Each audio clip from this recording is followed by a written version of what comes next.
All right, let's go ahead and bring in CBS News White House and Senior Affairs Correspondent Margaret Brennan, who joins us on the phone. All right, Margaret, what's your big takeaway here?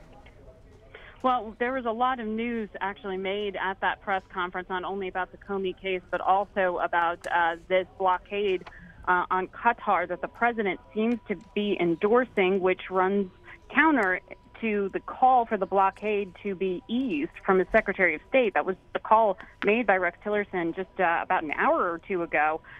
So confusing statements there, but the president really calling Qatar a funder of terrorism up to the highest levels of its government in the past, and in many ways doubled down on those controversial tweets he made earlier this week, in many ways taking credit, it would seem, for that diplomatic crisis, which the Secretary of State just told reporters is actually disrupting U.S. military actions at that base from which the U.S. campaign against ISIS is run out of.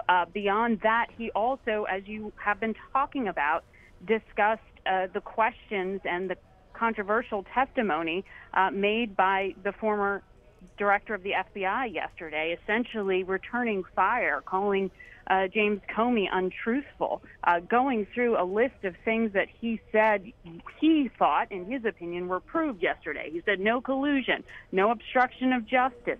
He's a leaker. This is that line of attack that the White House and its surrogates will be launching here. Remember, the president's personal attorneys are now complaining formally and threatening some sort of legal consequence because of James Comey's public testimony and his record keeping of his conversations with the president. But I will say, we walked out of that Rose Garden without any further clarity on whether or not any tapes of these conversations exist. Remember, it was the president himself in statements who said that James Comey should be fearful of tapes before he leaked to the press, suggesting that there was some sort of recording happening. But then the president, when he was pressed on that, said, you'll be disappointed at the answer, and that we'll find out in the future. So I don't know that we learned anything on that front other than the president continues to return fire at James Comey. As you point out, Margaret, a lot of news made in a relatively short amount of time during this press conference.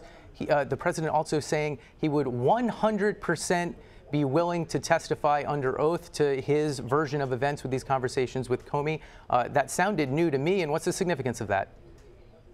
Well, now, remember, we have this special counsel involved in continuing the probe of Russian meddling in the U.S. election and that question of collusion. So the president, while he declared himself to have been sort of absolved of that accusation of potential collusion, he hasn't gotten that answer, actually, from the FBI, which continues to investigate it and those connections to his associates and his campaign. The president, up until May, when James Comey was fired, was not under personal investigation. That point has been made, but that is separate. That is different than saying that a conclusion has been reached because the FBI probe is ongoing.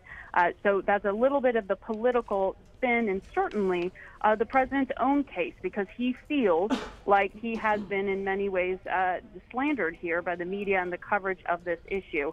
And so he is saying, yes, I will be truthful and answer questions. So if he does, in fact, sit down with Robert Mueller, the former FBI director who's acting as special counsel, that may help bring us to a conclusion of that FBI probe and a definitive answer. And it's one the White House does want to end, because they feel like having Congress focusing on this, having the press and the public focus on this, is distracting from their ability to get things done.